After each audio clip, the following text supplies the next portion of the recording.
Hello everyone, welcome back to our channel. నేను కేరళలో ఉన్న విషయం మీ అందరికీ ఆల్రెడీ తెలిసే ఉంటుంది. నా లాస్ట్ వ్లాగ్స్లో చూసినట్లయితే నేను ట్రీట్మెంట్ కంటిన్యూ చేయడానికి అయితే కేరళకి అయితే వచ్చానన్న విషయం షేర్ చేసుకున్నాను. సో ఆ ట్రీట్మెంట్ కంటిన్యూ అవుతుందన్నమాట. సో ఇప్పుడు అయితే నేను ఆఫ్టర్ 4 months తర్వాత బయటకు అయితే వెళ్తున్నాను. అందుకే నాకు ఈ వ్లాగ్ అనేది చాలా స్పెషల్. అది కూడా మాకు దగ్గరగా రిలేటివ్స్ వాళ్ళ పెళ్ళికి అయితే వెళ్తున్నాము. మ్యారేజ్ అయితే ఆల్రెడీ కంప్లీట్ అయిపోయింది. ఇక్కడైతే రిసెప్షన్ అయితే కండక్ట్ చేస్తున్నారు కేరళలోని. సో మాకు దగ్గరలోనే ఉంది ఆ ప్లేస్ కూడా. సో మా హస్బెండ్ కూడా వచ్చారు. ఇంకా మా హస్బెండ్తో పాటు నేను కూడా ఆ రిసెప్షన్కి అయితే అటెండ్ అవ్వడానికి అయితే వెళ్తున్నాను. చాలా డేస్ కూడా కాదు, చాలా మంత్స్ తర్వాత నేను బయటకు అయితే వచ్చాను. అండ్ హాస్పిటల్కి ఇంటికి అది వెళ్ళడం అయితే డిఫరెన్స్, కానీ ఇలా బయట ఫంక్షన్స్కి అటెండ్ అవ్వడం అనేది డిఫరెన్స్ కదా. సో చాలా డేస్ తర్వాత కూడా ఇలా ఫంక్షన్స్కి అటెండ్ అయ్యాను. కేరళలో అయితే ఆగస్ట్లో నుంచి ఫుల్ వర్షాలు అయితే స్టార్ట్ అయిపోయాయి. ఎవ్రీ 2 daysకి అయితే వర్షాలు పడుతూనే ఉన్నాయి. ఇది వచ్చేసి ఆగస్ట్ ఎండింగ్లోని.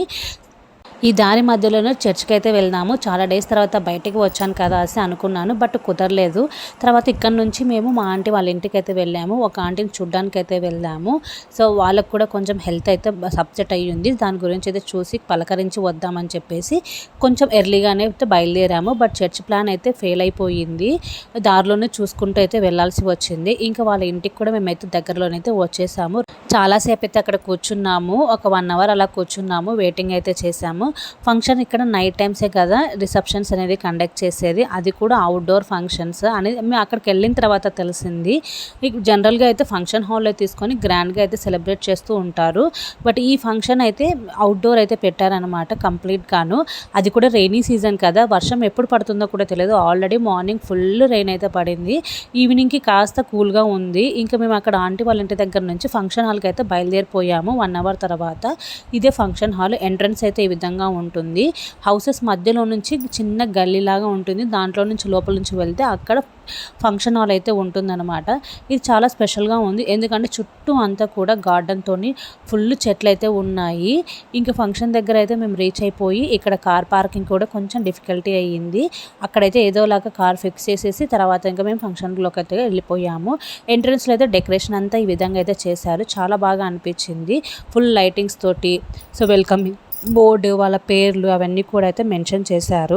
మన ఇంట్లో ఫంక్షన్ జరిగితే మనం అంతా ఎంజాయ్ చేయలేము. అదే వేరే వాళ్ళ ఫంక్షన్లోనే మనం కాస్త ఫ్రీగా ఉండగలము, అంతా కూడా చూడగలము. ఎలా చేస్తున్నారు, ఎలా డెకరేషన్స్ ఏమున్నాయి, ఫుడ్ ఐటమ్స్ ఏమున్నాయి, అవన్నీ అబ్జర్వ్ చేసుకోగలుగుతాము. మన ఇంట్లో ఫంక్షన్ అయితే మనకు చాలా హడావిడి ఉంటుంది కదా. సో అందుకే నాకు కూడా చాలా మంచిగా అనిపించింది. ఇది తెలిసిన వాళ్ళ ఫంక్షన్ కాబట్టి సో కాస్త ఫ్రీగా హ్యాపీగా ఉండొచ్చు అనిపించింది. మొత్తం ఎంట్రన్స్లో అయితే ఈ విధంగా లైటింగ్స్ అయితే పెట్టారు. అక్కడ అమ్మాయి అబ్బాయి, పెళ్ళికొడుకు పెళ్ళికూతురు ఫొటోస్ అయితే దిగుతున్నారు ఫంక్షన్ స్టార్ట్ అవ్వక ముందే. సో ఇక్కడైతే కాస్త వర్షాలు పడ్డాయి కాబట్టి కాస్త హ్యూమిడిటీ ఎక్కువైతే ఉంది, కొంచెం వేడిగానే ఉంది. ఇక్కడ అవుట్డోర్లో చెప్పాను కదా, అవుట్డోర్లో మొత్తం అంతా కూడా అరేంజ్ చేశారని చెప్పేసి అవుట్డోర్లో విధంగా స్టేజ్ డెకరేషన్ అయితే చేసి లైటింగ్స్ అయితే పెట్టి చైర్స్ కూడా వేశారు తగినన్ని. ఇక్కడంతా కూడా ప్రతి ఒక్క ప్లేస్లోని కూలర్స్ అవన్నీ కూడా పెట్టారు ఎయిర్ కోసము. అయినా కూడా చాలా హ్యూమిడిటీ అయితే ఉంది. వర్షం పడుతుందేమో చాలా అయితే టెన్షన్ పడ్డాం, కానీ లక్కీగా ఫంక్షన్ అయిపోయేంత వరకు అసలు వర్షం అయితే పడలేదు. కాకపోతే చాలా వేడిగా అనిపించింది. So I feel very much grateful and much delight for that. You people. So ఇక్కడ ఏ ఫంక్షన్ చేసినా కూడా ఒక యాంకర్ అయితే కంపల్సరీగా ఉంటారు. ఫస్ట్ అయితే పెళ్లి కొడుకు తరఫున పేరెంట్స్ని ఇన్వైట్ చేశారు, తర్వాత పెళ్లి కూతురు తరఫున పేరెంట్స్ ఇన్వైట్ చేశారు, తర్వాత పెళ్లి కొడుకు పెళ్లి కూతుర్ని ఇన్వైట్ చేసి వాళ్ళ సిబ్లింగ్స్ అందరినీ కూడా స్టేజ్ మీద అయితే గ్యాదర్ చేశారు. ఆ తర్వాతను క్యాండిల్ లైట్స్ అయితే వెలిగిస్తారు. ఒక్కొక్క ఫ్యామిలీ ఒక్కొక్క క్యాండిల్ అయితే వెలిగిస్తారనమాట, ఇంక్లూడింగ్ పెళ్లి కొడుకు పెళ్లి కూతురుతో పాటు. దాని తర్వాత ఇక వాళ్ళ గురించి చెప్పమని చెప్తారు. సో మీరు ఎలా కలిశారు, సో ఎలా మ్యారేజ్ జరిగింది, ఇవన్నీ కూడా కొంచెం ఇన్ఫర్మేషన్తో వాళ్ళిద్దరు పెళ్లి కొడుకు పెళ్లి కూతురు మాట్లాడతారనమాట. తర్వాత దండలు అయితే ఎక్స్చేంజ్ చేసుకుంటారు. దాని తర్వాత కేక్ అయితే కట్ చేస్తారనమాట.